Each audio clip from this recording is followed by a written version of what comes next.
La terapia focalizada en las emociones, TFE, Elliot, Watson, Goldman y Greenberg, 2004. Greenberg, 2002, Greenberg y Johnson, 1988, Greenberg y Watson, 2006, es un tratamiento experiencial con aval empírico, Elliot, Greenberg y Dietaer, 2004, que integra elementos de las prácticas centradas en el cliente, Rogers, 1961, y Gestalt, Perls, Efferline y Goldman, 1951, con la moderna teoría de las emociones y una metateoría dialéctico-constructivista. El enfoque fue originalmente llamado terapia de proceso experiencial, E.P. Greenberg, Rice y Elliot, 1993, reflejando sus raíces en y plasmándolos principios de un enfoque humanístico experiencial. La terapia focalizada en las emociones fue usada antes para nombrar el enfoque de terapia de pareja, Greenberg y Johnson. 1988, los desarrollos en la comprensión del rol de la emoción en el funcionamiento humano y en la terapia nos llevaron a ver a la emoción como centralmente importante en la experiencia del self, tanto en el funcionamiento adaptativo como desadaptativo, y en el cambio terapéutico. En el cambio del nombre se refleja este desarrollo. Desde fines de los años 90. El término terapia focalizada en las emociones, TFE, ha sido aplicado tanto a la terapia individual como a la de pareja, Greenberg y Paibio, 1997, Greenberg, 2002, Elliot et al. 2004, Greenberg y Watson, 2006, Greenberg y Goldman, 2008. La TFE sostiene que las emociones mismas tienen un potencial adaptativo innato que si es activado puede ayudar a los clientes a cambiar estados emocionales problemáticos o experiencias personales no deseadas. Esta idea de la emoción está basada en la creencia, que ha obtenido amplio sostén empírico en la actualidad, de que la emoción, en su esencia, es un sistema innato y adaptativo que se ha desarrollado para ayudarnos a sobrevivir y vivir. Las emociones están conectadas a nuestras necesidades más esenciales. Nos alertan rápidamente sobre situaciones importantes para nuestro bienestar. Nos preparan y guían en estas situaciones importantes, para que podamos llevar a cabo acciones que conduzcan a la concreción de nuestras necesidades. Así, las emociones establecen una modalidad de procesamiento básico en acción, Ledox 1996, Greenberg 2002. En la terapia C. Ayuda a los clientes a identificar mejor, experimentar, explicar, dar sentido, transformar y manejar flexiblemente sus emociones. Como resultado de esto, los clientes se vuelven más hábiles para acceder a la información importante y a los significados sobre ellos mismos y su mundo, que contienen las emociones. De igual forma se vuelven más hábiles para usar esta información para vivir vital y adaptadamente. En TFE los esquemas emocionales se conciben como la fuente primaria de experiencia, que funcionan rápida e implícitamente para producir la experiencia sentida y la tendencia a la acción en forma automática. Los esquemas emocionales están basados en respuestas emocionales intrínsecas, pero estas se acoplan con el aprendizaje de organizaciones internas más complejas, que incluyen la cognición. Desde una visión del procesamiento basada en los esquemas emocionales, consideramos que las personas interpretan continuamente, transforman e infieren significados a partir del input sensorial que ingresa desde el interior del cuerpo o desde el ambiente. Estas sensaciones son interpretadas y adheridas a otras sensaciones y así se forma un esquema de significado mayor. La mente humana crea respuestas que se orientan a la satisfacción interna así como también a armonizar con las demandas y expectativas del ambiente. La actividad neural resultante se convierte en una estructura esquemática que, cuando es activada, crea una cascada de procesos sensoriomotores y representacionales que son el corazón del flujo de la experiencia. Sentir una emoción implica experimentar cambios en el cuerpo en relación a, e integrados con, el objeto o situación evocadores, así como con el aprendizaje emocional pasado. En contraste con un esquema cognitivo, el esquema emocional incluye un gran componente de experiencia no verbal y afectiva. Los esquemas de emoción constituyen la base del self. Los esquemas emocionales mismos no son accesibles a la conciencia. Sin embargo, pueden ser entendidos a través de la experiencia que producen. La experiencia es accesible a la conciencia y se le puede prestar atención, se la puede explorar y dar sentido por medio de un proceso de atención y reflexión. La forma en que nos encontramos en una situación, por ejemplo, el sentimiento de que ocurre, tal como sentirse deprimido, seguro o apocado, emerge de la síntesis dinámica de los esquemas emocionales implícitos que producen estas autoorganizaciones cambiantes. Como un referente vivenciado. Nuestra experiencia de estos estados es, por tanto, construida en cuanto a lo que conscientemente sentimos, en referencia al sentimiento de lo que ocurre, sentido en el cuerpo, simbolizado en la conciencia, y reflexionando sobre ellos y formando narrativas que lo explican, creando así el self en el que nos convertimos en ese momento. Greenberg y Watson 2006. Estamos, por tanto, en un proceso continuo consistente en describir y simultáneamente crear quiénes somos. Se requiere la participación de la atención focal para el procesamiento de la información emocional automática en experiencia explícita y en lo que será recordado. El uso de la atención focalizada para atender a los sentimientos actuales sentidos en el cuerpo, las imágenes del pasado, las experiencias dolorosas previamente evitadas. Constituye el método central en la TFE. Además, la narrativa es básica para el comienzo de Las experiencias de cambio.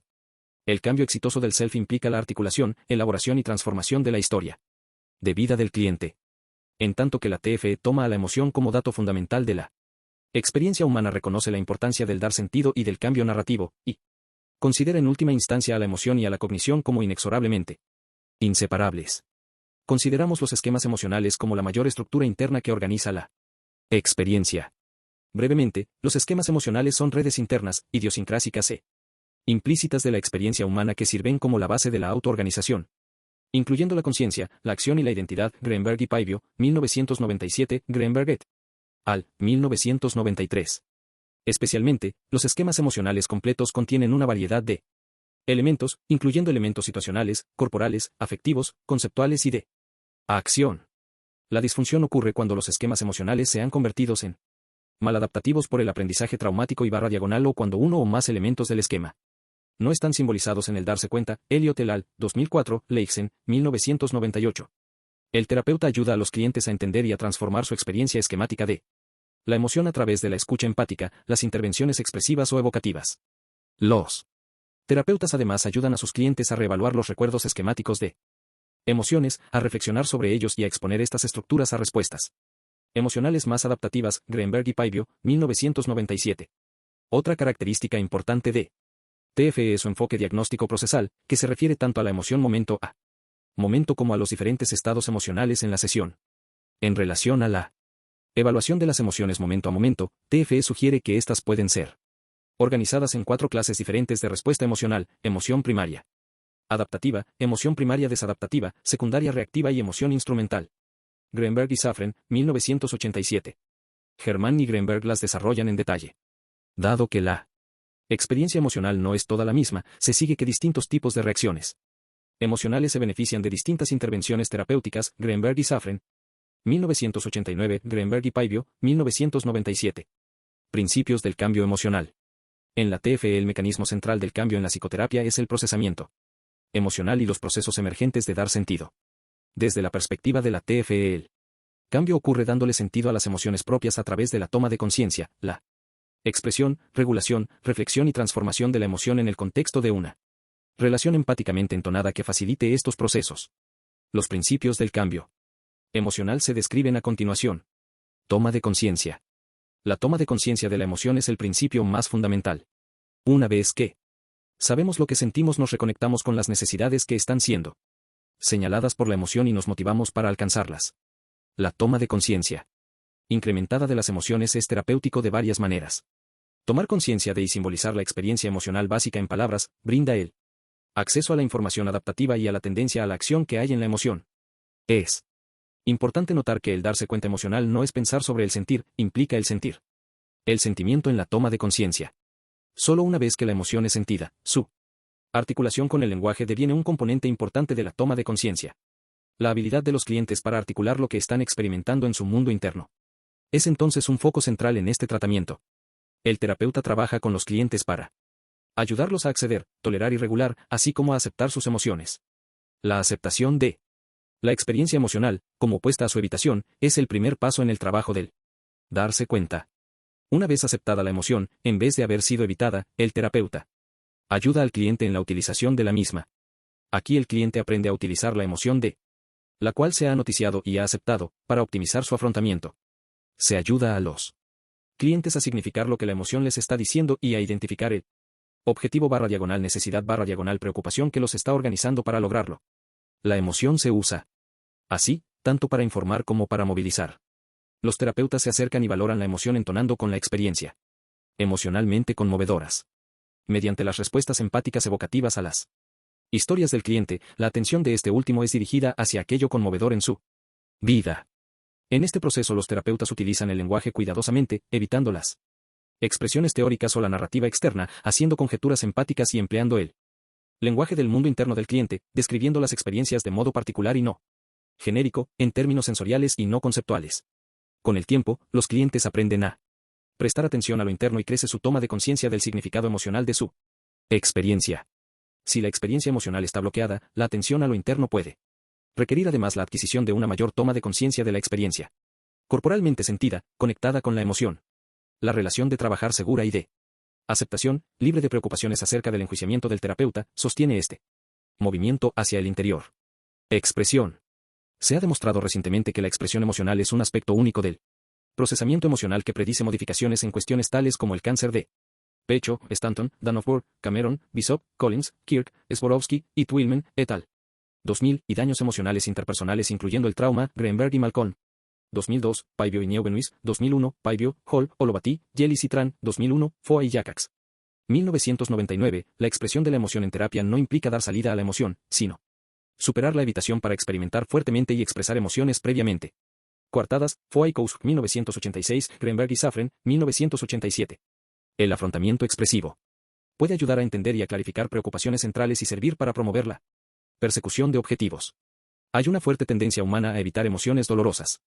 Los procesos cognitivos normales a menudo distorsionan la emoción y transforman las emociones displacenteras adaptativas, tales como tristeza y enojo, en conductas disfuncionales diseñadas para evitar el sentir. Primero, los clientes deben acercarse a la emoción atendiendo a la experiencia emocional. Esto a veces implica cambiar las cogniciones que gobiernan su evitación.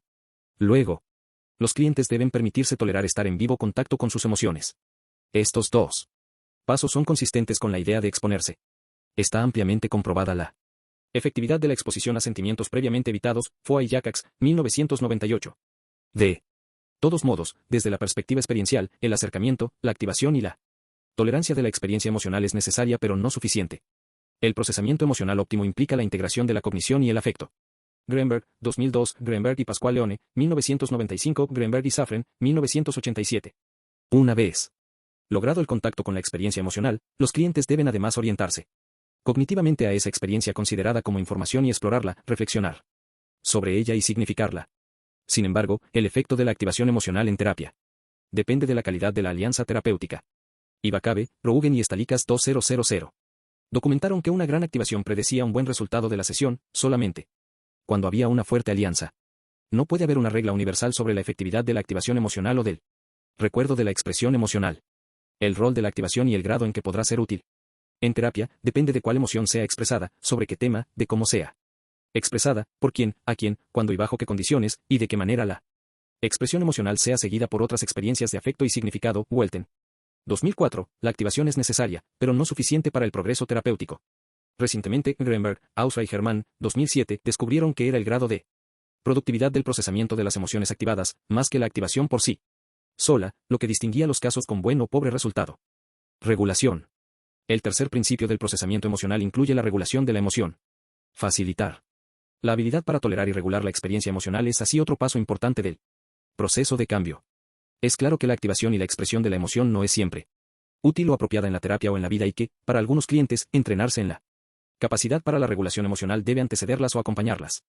Los beneficios que se obtienen de la expresión intensa de la emoción se aplican a la sobreregulación, demasiado control o la supresión de la misma, pero es patente que en algunos individuos con desórdenes psicológicos sus emociones están poco reguladas o desreguladas. Laihan, 1993, Gross, 1999.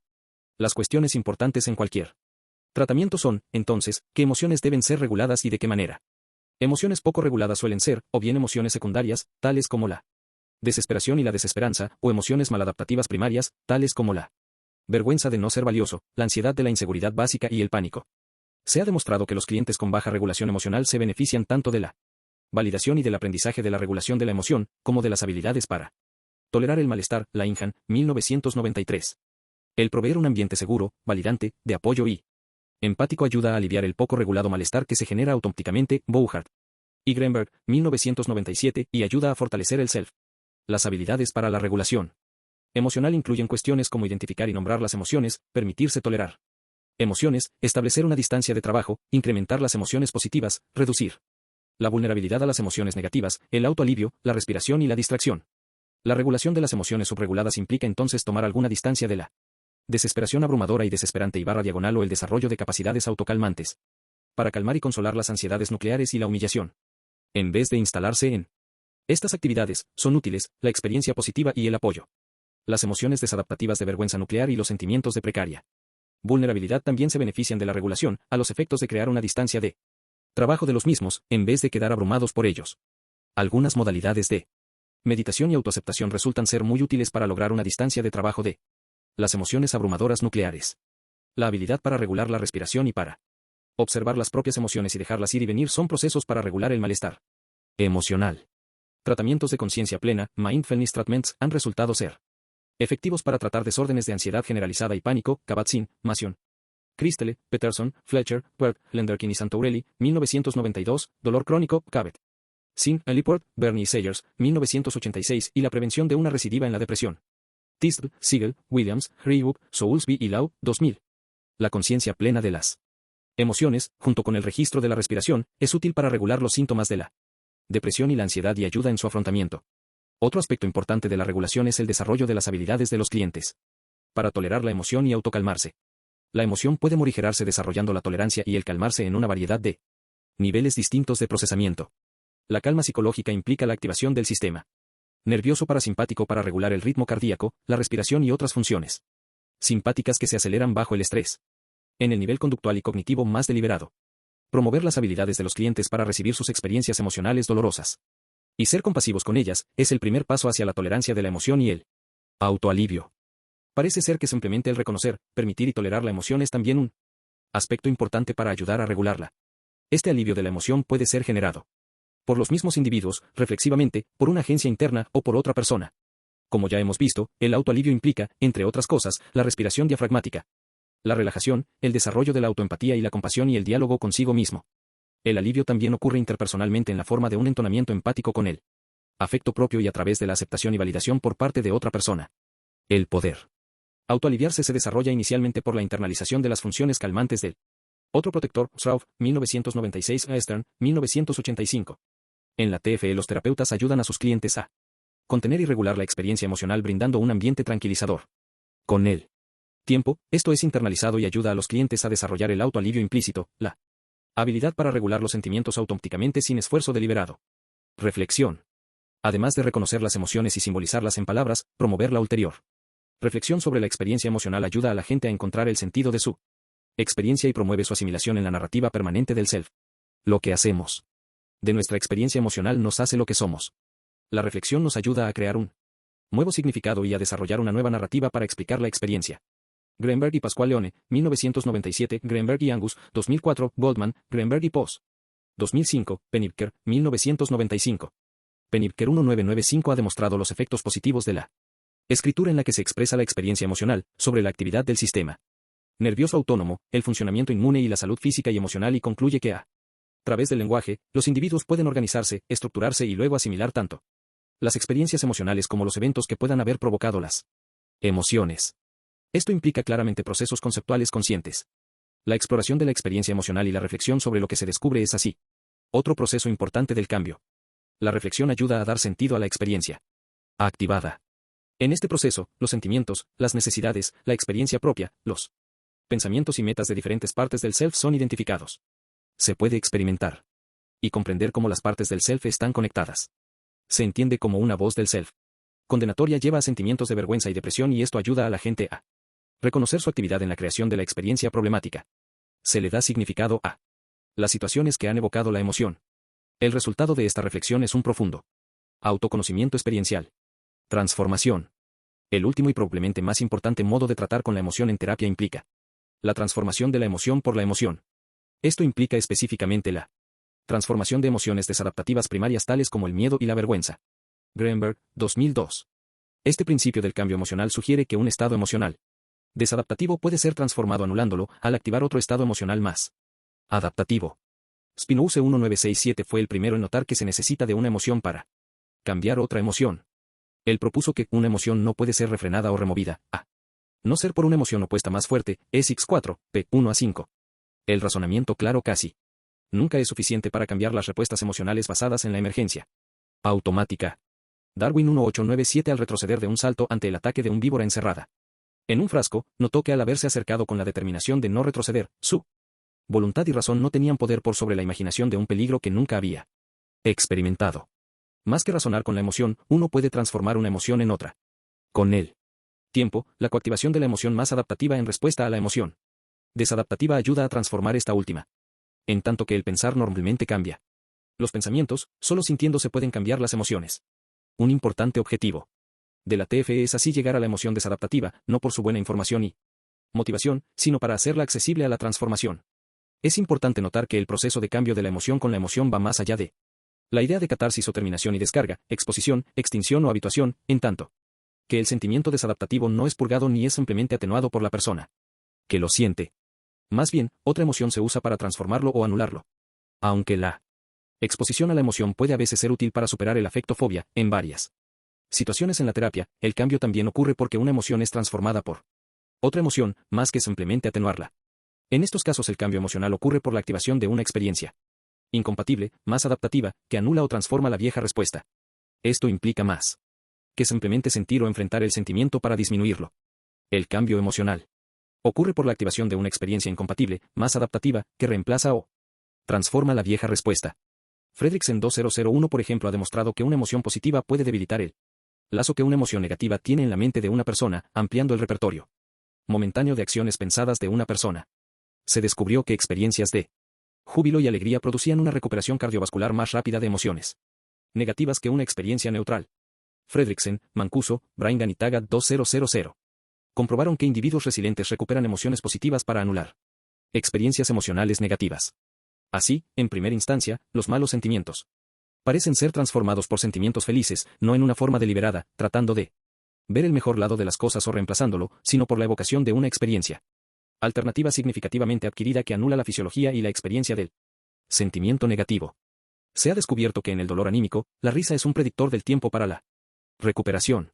Poder recordar los tiempos felices, experimentar el disfrute, ayuda como un antídoto a la tristeza. Bowman y Keltner, 1997. La calidez y el afecto son igualmente un antídoto para la ansiedad. En la depresión, un sentimiento de inutilidad, sumiso y lleno de protestas puede ser transformado terapéuticamente guiando a la gente hacia el deseo que motoriza su protesta. Un deseo de ser librados de sus jaulas y acceder a sentimientos de disfrute y emoción por la vida. Eisen 1993 hipotetizó que al menos algunos de los efectos positivos de los sentimientos felices dependen de los efectos del neurotransmisor implicado en la emoción del disfrute, sobre partes específicas del cerebro que influencian el pensamiento intencional. Se ha descubierto que un afecto positivo leve facilita la resolución de problemas. Estos estudios, tomados en forma conjunta, indican que la emoción positiva puede ser usada para cambiar la emoción negativa. Davidson 2000 además sugiere que la retractación del hemisferio derecho relacionado con el sistema de afectos negativos puede ser transformado por la activación del sistema de aproximación en el córtex prefrontal izquierdo. Este principio se aplica no solo a las emociones positivas que cambian a las negativas, sino al cambio de emociones desadaptativas activando las emociones adaptativas dialécticamente opuestas. Greenberg, 2002. De este modo, en la terapia el temor desadaptativo, una vez activado, puede ser transformado en seguridad por la activación de emociones de ira o disgusto adaptativo capaces de establecer límites, o evocando sentimientos más suaves de compasión o perdón. Igualmente la ira desadaptativa puede ser anulada por una tristeza adaptativa. La vergüenza desadaptativa puede ser transformada accediendo tanto al enojo frente a la intromisión/invasión, como a sentimientos reconfortantes, así como accediendo al orgullo y la autoestima. Así, la tendencia a que la tierra lo trague a uno, debida a la vergüenza, puede ser transformada por una tendencia ambiciosa al conectarse con el enojo ante la invasión. Emociones de retirada de una parte del cerebro son reemplazadas con emociones de aproximación de otra parte del cerebro y viceversa. Davidson, 2000. Una vez que la emoción alternativa ha sido accedida, se transforma o anula el estado original y se crea un nuevo estado.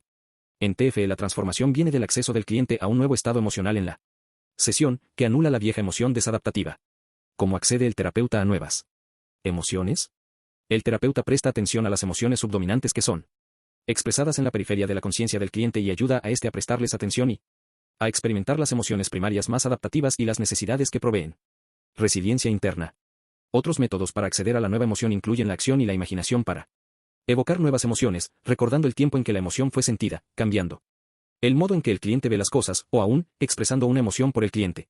Greenberg, 2002. Una vez que se accede a ellos, estos nuevos recursos emocionales comienzan a deshacer el programa psicoafectivo motor que determinaba previamente el modo de procesar de la persona. Esto le permite desafiar la validez de las percepciones de sí mismo y de los otros, conectadas a la emoción desadaptativa, debilitando su lazo con ellas. La dificultad para cambiar la experiencia emocional y reestructurar las respuestas emocionales reside en que el cambio emocional no puede tener lugar a través de un proceso racional de comprensión o explicación, sino más bien, generando una nueva respuesta emocional. La TFE trabaja sobre el principio básico de que la gente debe llegar primero a un lugar antes de poder abandonarlo. Los esquemas emocionales desadaptativos deben ser activados en la sesión de terapia a los efectos de cambiarlos mediante el acceso a otras emociones más adaptativas. Principios del tratamiento. Los principios del tratamiento que guían la posición vincular del terapeuta y sus acciones. Greenberg et al., 1993, Elliot et al., 2004, se dividen en principios de tarea y principios de relación. La TFE implica un estilo terapéutico que combina el seguimiento y la guía en el proceso experiencial del cliente y enfatiza la importancia de las habilidades tanto relacionales como de intervención. La TFE se construye sobre una relación empática, genuinamente validadora, con un terapeuta altamente respetuoso, plenamente presente y sensiblemente receptivo a la experiencia del cliente. Los principios de la relación presentados a continuación implican la facilitación de un compromiso compartido en una relación segura, focalizada en la tarea, una relación que es segura y está suficientemente focalizada como para alentar al cliente a expresarse y a explorar sus dificultades personales centrales, así como el dolor emocional. 1, 2, 3. Entonamiento empático, entrar y rastrear la experiencia inmediata y en desarrollo del cliente. Vínculo terapéutico, comunicar empatía, comprensión y presencia al cliente. Colaboración con la tarea, facilitar el compromiso en las metas y tareas de la terapia. Los tres principios de la relación proveen un modelo de la relación óptima paciente-terapeuta. En TFE, estos se corresponden con los tres principios de la tarea que guían la consecución de las tareas terapéuticas presentadas por los clientes. Estos principios se basan en la suposición general de que los seres humanos son organismos activos, propositivos, con una necesidad innata de exploración y control de su medio ambiente. Estos principios se ponen en juego en los intentos del terapeuta de ayudar al cliente a resolver los problemas internos relacionados con las emociones, a través del trabajo con los objetivos personales y las tareas en sesión. 4. Procesamiento experiencial, ayudar al cliente a trabajar de diferentes modos, en diferentes momentos. 5. Foco en el completamiento de las tareas, focalizar y facilitar la conclusión de las tareas terapéuticas clave del cliente. 6. Autodesarrollo, promover la responsabilidad del cliente y su empoderamiento. Empowerment. Intervención. Se han delineado distintos tipos de empatía que van desde respuestas de pura comprensión, pasando por respuestas validantes y evocativas, hasta respuestas exploratorias y conjeturales, Greenberg y Elliot 1997. La exploración empática, sin embargo, es la modalidad de intervención fundamental en TFE. Atendiendo con sensibilidad, momento a momento, a lo que es más conmovedor en la narrativa hablada y no hablada, la exploración verbal empática del terapeuta puede capturar la experiencia del cliente de un modo más rico que lo que éste logra en sus propias descripciones, Rice, 1974. Esto ayuda a que los clientes simbolicen la experiencia implícita previa en una forma consciente del darse cuenta. Cuando una respuesta del terapeuta focaliza en lo que parece más implícitamente vivo en él decir de un cliente, la atención de éste se focaliza en este aspecto de su experiencia. Se le alienta a focalizar y a diferenciar los puntos clave de la misma. Esto se ejemplifica en el segmento siguiente, donde una cliente deprimida está explorando su experiencia al final de una relación amorosa. Cliente, me la paso pensando si él me va a llamar terapeuta, la imagen que tengo es la de usted sentada allí esperando que suene el teléfono y aunque solo hay silencio y vacío es difícil levantarse y caminar, empatía. Evocativa, de alguna manera esperando que él llame, exploratorio. Cliente, me la paso esperando que vuelva, sollozando suavemente. Terapeuta, así, de alguna manera esperando, ¿mantiene la puerta abierta? Cliente, sí, creo que he estado reacia a seguir adelante. Me hace sentir tan triste. Pero estoy comenzando a darme cuenta de que no tiene sentido dar vueltas. Marcadores y tareas. A medida que se desarrolla el tratamiento, los temas emergen y se desarrolla un foco sobre los determinantes subyacentes a los problemas presentados. El terapeuta ayuda al proceso de desarrollar un foco estando continuamente entonado con los marcadores del proceso del cliente, que señalan los determinantes subyacentes a los distintos tipos de dificultades. Esta es una característica definitoria del enfoque de la TFE, la intervención está guiada por marcadores. La investigación ha demostrado que en las sesiones los clientes entran en estados de procesamiento emocional problemáticos específicos que son identificables por lo que dicen en la sesión y por conductas que marcan problemas afectivos subyacentes, y que esto brinda oportunidades para tipos particulares de intervenciones eficaces. Greenberg et al. 1993, Rice y Greenberg, 1984, Greenberg, Elliot y Dieter, 1994. En la TFE se entrena a los terapeutas a identificar los marcadores de diversos tipos de procesamiento emocional problemático y a intervenir en la forma específica que mejor se ajuste a estos problemas. Han sido identificados los siguientes marcadores principales y las intervenciones que los acompañan. 1. Reacciones problemáticas expresadas a través del desconcierto sobre las respuestas emocionales o conductuales a situaciones particulares. Por ejemplo, un cliente diciendo, en mi camino hacia la terapia vi un perrito con orejas largas y caídas, y de repente me sentí tan triste y no sé por qué. Las reacciones problemáticas son oportunidades para un despliegue evocativo sistemático. Esta forma de intervención incluye la evocación vívida de la experiencia, para promover el reexperimentar la situación y la reacción, a los efectos de establecer la conexión entre la situación, los pensamientos y las reacciones emocionales, para llegar, finalmente, al significado implícito de la situación, que da sentido a la reacción. 2. Una sensación poco clara, o sentirse confuso e incapaz de tener un sentido claro de su Experiencia. Yo simplemente tengo esta sensación, pero no sé qué es. Una sensación sentida como poco clara requiere focalización, Gendlin, 1996, en la cual el terapeuta guía al cliente a acercarse a los aspectos incluidos en su experiencia con atención, con curiosidad y con voluntad, a experimentarlos y poner en palabras la sensación sentida corporalmente. 3. Conflicto de partes, en el cual un aspecto del self es crítico o coercitivo hacia otro aspecto. Por ejemplo, una mujer se siente rápidamente desesperanzada y derrotada, pero también enojada debido al fracaso ante los ojos de sus hermanas. Yo me siento inferior a ellas. Es como si les hubiera fallado y no soy tan buena como ellas. Partes autocríticas. Como esta ofrecen una oportunidad para el trabajo con las dos sillas. En este dos partes del self se ponen en contacto una con la otra. Se exploran los pensamientos, sentimientos y necesidades dentro de cada parte del self y se comunican en un diálogo real para lograr suavizar la voz crítica e integrar ambas partes. 4. Partes autointerruptivas aparecen cuando una parte del self interrumpe o limita la experiencia emocional y la expresión. Siento que me vienen lágrimas pero yo me endurezco y me las trago, de ninguna manera voy a llorar. En la intervención, la parte interruptiva del self se hace explícita. Los clientes toman conciencia de cómo se interrumpen y se los guía a actuar las formas en que lo hacen, sea mediante un acto físico, ahogarse o bajar la voz, metafóricamente, acorazándose, etc., o verbalmente, cállate, no sientas, quédate quieto, no sobrevivirás a esto, de modo tal que puedan experimentarse a sí mismos como agentes en el proceso de cerrarse y luego puedan reaccionar y enfrentar la parte interruptiva del self. 5. Un marcador de cuestiones inconclusas implica la verbalización de un sentimiento no resuelto y persistente hacia un otro significativo, dicho de un modo altamente implicado. Mi padre nunca estuvo para mí. No lo he perdonado, muy profundo dentro mío no creo que sufra por lo que probablemente no tuve y sé que nunca tendré. Las cuestiones inconclusas hacia un otro significativo requieren una intervención con la silla vacía. Utilizando el diálogo de la silla vacía, los clientes activan su punto de vista interno y experimentan y exploran sus reacciones emocionales hacia el otro y les dan sentido. Ocurren cambios en el modo en que son vistos el self y el otro, y 6. La vulnerabilidad en la cual el self se siente frágil, profundamente avergonzado o inseguro. Sobre algún aspecto de su experiencia, yo solo siento que no me queda nada. Estoy terminado. Es demasiado pedirme continuar. La vulnerabilidad requiere validación empática. Cuando una persona se siente profundamente avergonzada o insegura sobre algún aspecto de su experiencia, necesita, por sobre todo lo demás, la afirmación empática del terapeuta que debe aceptar cálidamente al cliente y tanto validar como normalizar su experiencia.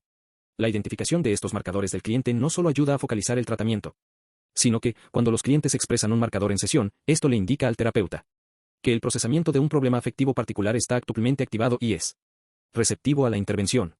El tipo de marcador le alerta al terapeuta que intervención será más fructífera para ayudar a resolver la dificultad en el procesamiento emocional. El foco de un tratamiento se desarrolla mediante respuestas reiteradas a las dificultades del procesamiento emocional en el momento, de sesión en sesión. El foco se desarrolla teniendo en cuenta lo que es más vivo y doloroso. El objetivo último del tratamiento y de estas intervenciones guiadas por los marcadores es acceder a los sentimientos primarios y, en los clientes más angustiados, acceder a los esquemas emocionales desadaptativos para exponerlos a emociones adaptativas. Fases del tratamiento. El tratamiento de TFE puede desglosarse en 3 grandes fases, Greenberg y Watson. 2006, la primera fase de vinculación emocional y toma de conciencia, es seguida por la fase intermedia, consistente en evocar y explorar.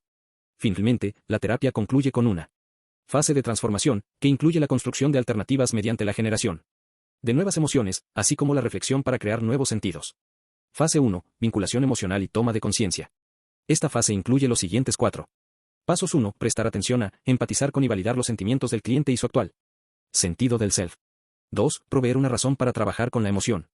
3. Proveer la toma de conciencia de la experiencia interna. 4. Establecer un foco colaborativo. Desde la primera sesión el terapeuta mantiene una actitud terapéutica de empatía y consideración positiva, para ayudar a crear una atmósfera segura para la evocación y la exploración de la emoción, que luego tendrá lugar. En la fase temprana de la terapia es también necesario brindarle a los clientes una razón de cómo trabajar con la emoción lo ayudará. Esto ayuda a la colaboración del cliente con el objetivo de trabajar con las emociones. Por ejemplo, el terapeuta podría decir, sus emociones son importantes, le están diciendo lo que es importante para usted. Trabajemos dándoles lugar y obtengamos su mensaje. El terapeuta ayuda también al cliente a comenzar una aproximación, evaluando y regulando su experiencia emocional. Se comienza a establecer el foco del tratamiento ya en esta primera fase. Los terapeutas y los clientes desarrollan colaborativamente una comprensión del dolor nuclear de la persona y trabajan para lograr un acuerdo respecto de los determinantes subyacentes de los síntomas actuales. Por ejemplo, trabajando con una persona deprimida que había sido una madre sin pareja durante 5 años, el terapeuta, siguiendo su dolor, llegó a focalizar a la cliente en la vergüenza subyacente que provenía de Su propio desprecio por haberse casado con un hombre que había sido físicamente abusador y por no haberlo dejado la primera vez que le golpeó. Fase 2. Evocación y exploración. Esta fase incluye los siguientes 4 pasos. 1. Establecer contención para la experiencia emocional. 2. Evocar y activar sentimientos problemáticos. 3. Anular interrupciones de la emoción. 4. Ayudar al acceso a las emociones primarias, o esquemas desadaptativos nucleares. Durante esta fase las emociones son evocadas y, si es necesario, intensificadas. De todos modos, el terapeuta ha de asegurarse en primer término de que hay suficiente sostén interno y externo para evocar emociones dolorosas. Antes de evocar la emoción son necesarias la confianza, la habilidad para regular, la resiliencia suficiente y la capacidad para autocalmarse. El objetivo de la evocación y exploración de la emoción es eventualmente llegar al nivel más profundo de la emoción primaria nuclear. Muchas técnicas pueden ser usadas para hacerlo, tales como la evocación empática, la focalización y los diálogos de la silla gestálticos. Antes de activar la emoción, los terapeutas evalúan si el cliente está listo para evocar experiencias emocionales y se aseguran de que tenga los recursos internos para hacer un uso terapéutico de ellos. Una vez que esto está asegurado, durante esta fase el terapeuta DTF ayuda al cliente a experimentar y explorar lo que sienten en el núcleo de sí mismos. También se trabaja en esta fase la interrupción y evitación de la experiencia emocional. Los terapeutas se focalizan en el proceso interruptivo mismo y ayudan a los clientes a tomar conciencia y a experimentar las modalidades cognitivas, expectativas catastróficas, físicas, parar la respiración, conductuales, cambiar de tema, que pueden estar frenando y evitando los sentimientos. Por ejemplo, terapeuta, ¿qué ocurre ahora? Veo que se endurece. Cliente, siento un nudo en el estómago y estoy conteniendo la respiración. Terapeuta, sí. Hágalo un poco más para captar cómo lo hace. Fase 3. Transformación y generación de alternativas. Esta fase incluye los siguientes 3 pasos. 1. Ayudar a generar nuevas respuestas emocionales para transformar los esquemas desadaptativos nucleares. 2. Promover la reflexión para dar sentido a la experiencia. 3. Validar nuevos sentimientos y dar contención a un sentido del self emergente.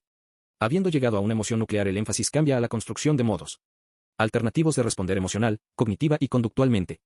Esto se logra accediendo a nuevos recursos internos en la forma de nuevas respuestas emocionales adaptativas y reflexionando sobre estas para crear nuevos significados. Al tener los clientes nuevas experiencias del self, comienzan a crear nuevos significados y narrativas propias que reflejan un sentido más integrado y fuerte del self. El terapeuta reconoce y valida a los clientes y los ayuda a usar su sentido recientemente hallado de autovalidación como base para la acción en el mundo. Terapeuta y cliente colaboran en el tipo de acciones que podrían convalidar el cambio. En TFE, la combinación de proveer una relación de seguridad con la dirección del proceso, mientras se realizan las tareas en sesión, lleva a una tensión creativa que hace posible la combinación de los beneficios de seguir y guiar a la vez que suaviza las desventajas de cada uno. La colaboración activa óptima entre cliente y terapeuta le permite a cada uno sentirse ni guiado ni seguido por el otro. Es una danza sinérgica. De todos modos, la disyunción y el desacuerdo pueden ocurrir. En esos momentos creemos que la compasión humana ofrece más esperanza al otro que la técnica psicológica más sofisticada. Por lo tanto, la relación siempre tiene precedencia sobre la prosecución de una tarea y el terapeuta siempre respeta la experticia del cliente sobre su propia experiencia. Se presta particular atención a las disyunciones potenciales, no solo en el decir del cliente, sino también en las conductas sutiles no verbales. El terapeuta monitorea constantemente el estado de la alianza terapéutica y las tareas terapéuticas presentes para balancear el entonamiento de su respuesta con la estimulación activa. En este enfoque el proceso se privilegia por sobre el contenido y el diagnóstico del proceso se privilegia sobre el diagnóstico de la persona. La formulación del caso es útil para facilitar el desarrollo de un foco y ayuda a ajustar la tarea terapéutica a los objetivos del cliente, ayudando así al establecimiento de una alianza de trabajo productiva. La formulación del caso implica los siguientes pasos. 1. Identificación del problema presentado y del foco para el tratamiento, en colaboración con el cliente. 2. Escuchar y explorar la narrativa del cliente sobre los problemas presentados. 3. Recolectar información sobre las historias de apego relacionadas con la identidad, así como sobre las relaciones actuales. 4. Identificar los aspectos dolorosos de la experiencia del cliente. 5. Observar el estilo del cliente de procesar el material emocional. 6. Identificar los temas intrapersonales e interpersonales que contribuyen al sufrimiento. 7. Confirmar esta comprensión con el cliente y sugerirle tareas que faciliten la resolución de los temas dolorosos. 8. Atender y responder al procesamiento del cliente momento a momento en la sesión, para guiar las intervenciones. Presentación de un caso. En la entrevista de evaluación, la cliente, una mujer de 39 años, refiere, sollozando, sentirse decaída y deprimida. Dice que probablemente haya estado deprimida la mayor parte de su vida, pero que el año anterior ha sido particularmente malo, que no ha estado trabajando y ha caído en un patrón de no salir de su casa, ni responder al teléfono o la puerta. Su relación con los miembros de la familia de origen es difícil y a menudo dolorosa. Su madre. Es una alcohólica con quien ella y sus 3 hermanas ya no tienen contacto. Su padre es un sobreviviente del campo de concentración. Él ha estado siempre distanciado emocionalmente de su familia y se lo ha percibido como crítico y enjuiciador. Hay una historia de castigo físico en toda su niñez. A partir de la exploración de la primera sesión, el terapeuta siente que en toda su niñez y vida adulta ella se ha sentido sola y sin apoyo. Ha internalizado la voz crítica de sus padres.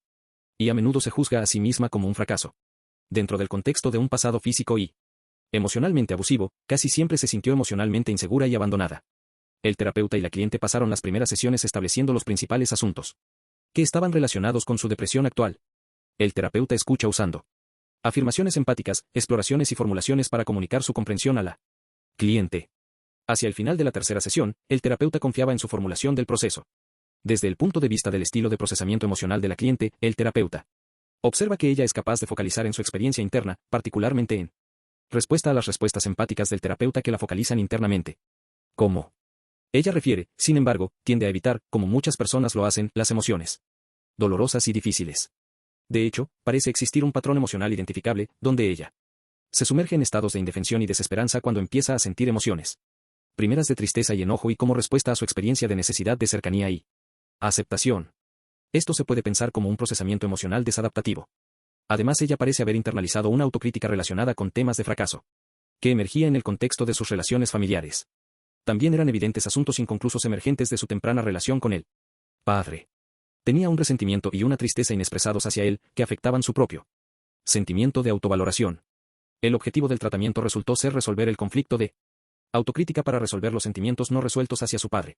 En la tercera sesión, recuerda la historia de la relación con su padre. Refiere no haber recibido su aprobación. Yo creo ser una mala persona, pero profundamente en mi interior no creo que sea una mala persona. Sí, estoy penando por lo que probablemente no tuve y sé que nunca tendré. El terapeuta inicia un diálogo de la silla vacía con su padre en esta sesión. En su expresión emocional al padre imaginario en la otra silla, ella comienza a expresar el significado que había adherido a las interacciones con su padre. Destrozaste mis sentimientos. Me destrozaste la vida. Eras mi padre, pero no hiciste nada para criarme y ayudarme en la vida. No hiciste nada. Me diste de comer y me vestiste hacia cierto punto. Eso es todo. El terapeuta responde, dile cómo se sentía ser llamada un demonio e ir a la iglesia todos. Ella entonces continuó, era horrible. Me hacía sentir que yo era siempre mala, cuando era una niña. Ahora no lo creo, pero cuando era una niña creía que me iba a morir y me iría al infierno por ser una mala persona. Hacia finales de la tercera sesión, los temas intrapersonales e interpersonales han surgido. Claramente. Están claramente arraigados a lo que la cliente refiere como su experiencia más dolorosa. Primero, la cliente ha internalizado la autocrítica relacionada con temas de fracaso, que emerge en el contexto de sus relaciones familiares. Esta voz que designa fracaso e inutilidad se identifica al principio como proveniente de sus hermanas, pero tienen claramente raíces en la relación anterior con sus padres. Esto se hace más evidente posteriormente en la terapia. Relacionada a su autocrítica y a la necesidad de aprobación, se encuentra la necesidad de amor. Para ella ha sido difícil encontrar el amor en la vida. Ha aprendido a interrumpir o evitar el reconocimiento de esta necesidad, ya que la ha hecho sentir demasiado vulnerable y sola. Ha aprendido a ser independiente, pero esta independencia ha tenido un precio, ya que la ha dejado sintiéndose sin esperanza, sin ayuda y sola. Esta necesidad de amor está relacionada a su tema inconcluso emergente de su relación temprana con su padre. Ella alberga un gran resentimiento hacia él mismo a raíz de su maltrato cuando niña y tiende a minimizarlo diciendo, ser golpeada era normal. Ha internalizado esto como un sentimiento de desvalorización y de no ser merecedora de amor. Estas preocupaciones subyacentes se prestan muy claramente para las tareas de procesamiento emocional de las dos sillas, para la escisión del conflicto, y la silla vacía para las injurias no resueltas con un otro significativo. Las cuestiones temáticas de la terapia continúan focalizadas mediante el trabajo con las tareas de procesamiento emocional. En un diálogo autocrítico en la cuarta sesión, ella conecta sus malos sentimientos a la crítica escuchada de sus padres. En un diálogo con la crítica, esta voz comienza a suavizarse y emerge en su pena por no haber sido amada y un sentimiento de valor. Aunque ni mi madre ni mi padre me amaron, o no me demostraron ningún amor, no era porque yo no era merecedora de ello, sino porque ellos eran incapaces de esas emociones. Ellos no saben cómo, aún no saben cómo amar. La paciente no experimenta nuevamente la desesperanza que había sido tan predominante en sus sesiones anteriores. Posteriormente en la sesión 7, la cliente y el terapeuta trabajan para identificar la forma en la cual ella interrumpe y previene el sentimiento de querer ser amada y se protege contra el dolor de tener sus necesidades insatisfechas. En la sesión 9 ella dice, en rol de Interruptora, a sí misma en la otra silla, estás perdiendo tu tiempo sintiéndote mal porque los querés y ellos no están aquí. Lo mejor para vos es renunciar a estos sentimientos y no necesitar de ellos. Eso es lo que yo hago en mi vida. Cuando la gente me lastima, llega un punto en el que realmente me imagino que literalmente los quito de mi vida, como hice con mi madre. Luego continúan identificando la forma en la que necesitar del amor la tornó vulnerable al dolor y a la pena y cómo interrumpir estas necesidades la han dejado vulnerable al aislamiento y la soledad. De la sesión 7 a la 9, la paciente continúa explorando los dos aspectos diferentes de su experiencia, la crítica, que intenta protegerla en tanto la controla y coarta sus necesidades y su self experiencial que siente que quiere ser amada y aceptada. Ella pasa a distinguir y a hablar desde ambos lugares y expresa tristeza, enojo y dolor. La desesperanza que era tan dominante en las primeras sesiones, resulta ahora inexistente. Su expresión de querer amor y aceptación se hace más fuerte y la crítica se suaviza y expresa la aceptación de esta parte de sí misma. Al mismo tiempo ella se siente mucho mejor y decrece la activación de sus sentimientos negativos. El otro tema importante de su terapia es la cuestión interpersonal con su padre con quien ella se siente dolida, enojada, inútil y no amada. En un diálogo clave en la tercera sesión, le habla al padre. Me duele que no me ames, sí creo, sabes, pero estoy enojada con vos, yo necesité amor y no estabas ahí para dármelo. Luego le habla a la imagen de su padre sobre su temor. Yo estaba sola. No conocía a mi padre. Mi padre, todo lo que conocía de él, era alguien que me gritaba todo el tiempo y me golpeaba. Eso era todo. No recuerdo que me dijeras que me querías o que te importaba, o que pensabas que me iba bien en la escuela o en alguna otra cosa. Todo lo que sé es que te tenía miedo. Dile el miedo que tenías de ser golpeada. Sí, y me humillabas. Estaba enojada con vos porque siempre me estabas pegando, eras tan mezquino y yo escuché que a Hitler le decían mezquino, por eso te llamaba Hitler. Posteriormente en la sesión describe cómo interrumpe el doloroso sentimiento de sentirse no amada. La única forma en que lo puedo manejar es haciendo un chiste porque ayuda.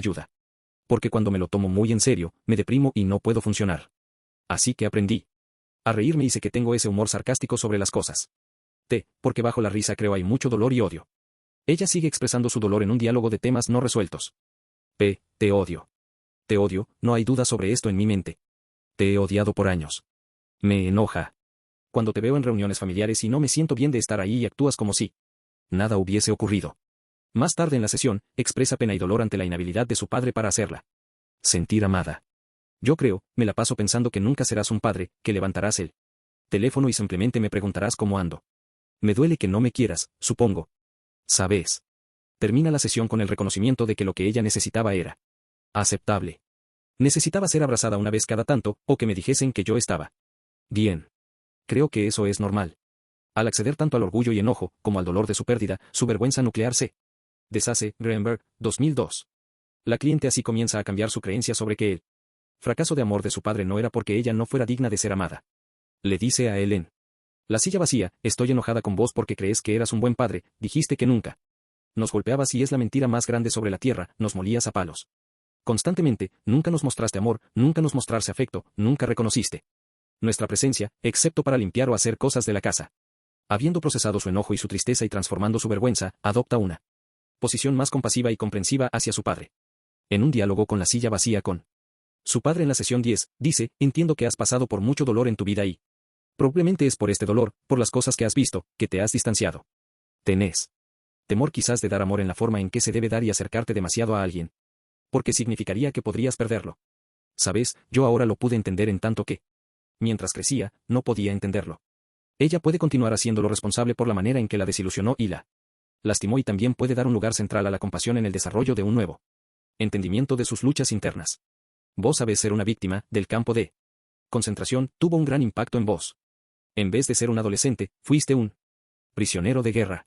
Obviamente tuvo un efecto duradero en vos y luego la vida continuó y sabes tu matrimonio, bueno, estoy segura de que al comienzo fue bueno, sabes creo en un punto, mamá y papá, en algún momento se amaron realmente, uno al otro, pero creo que con la bebida de mi madre, y quizás con algo del enojo que vos tenías con la vida, y después perdiste un niño, tu hijo que, tu forma de lidiar con las cosas era ser frío, ser insensible, no apoyar, no es que quisiera hacerlo.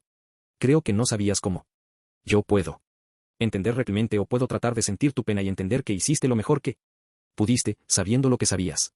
Al hablar del diálogo al final de la sesión, la paciente dice: siento alivio que ya no tengo este enojo instalado en mi pecho. La paciente continúa y describe cómo puede ahora aceptar que él no tenía más para darle. Esto le produce sentimientos de orgullo y luego alegría, por Haber logrado superar estos sentimientos. Su creencia nuclear desadaptativa basada en la vergüenza, no soy digna de ser amada, ha cambiado para incluir ahora el significado emocional de que el padre experimentó su propia pena en su vida y que esta pena lo llevó a estar menos disponible para comportarse en forma amable hacia ella y sus hermanas. La necesidad de amor ya no desencadena desesperanza y el expresar emociones fuertes. Ha validado que ella es digna de amor, y que ella se las puede arreglar con lo que su padre tiene para ofrecer en este momento de su vida. Una mayor habilidad para comunicar sus necesidades, para protegerse de sentimientos inadecuados y estar cerca de sus hermanas también se pudo desarrollar. Conclusión. La efectividad de la TFE de corta duración ha sido demostrada en varios proyectos de investigación. La TFE es un tratamiento efectivo tanto para la depresión como para el trauma emocional. C.F. Greenberg y Watson 2006 para una revisión, Goldman, Greenberg y Angus 2006. La TFE activa la emoción durante el tratamiento para producir un cambio profundo en el funcionamiento automático de los esquemas emocionales, que son frecuentemente la fuente del problema. La TFE combina el seguimiento y la guía del proceso experiencial de los pacientes, en tanto que enfatiza la importancia de las habilidades de relación e intervención. Considera a la emoción como el dato fundamental de la experiencia humana, pero además considera a la emoción y a la cognición como indudablemente combinadas y esenciales para la construcción de significados. En última instancia, el foco central de la TFE consiste en evaluar y utilizar el funcionamiento emocional adaptativo de los individuos para promover el crecimiento y el cambio.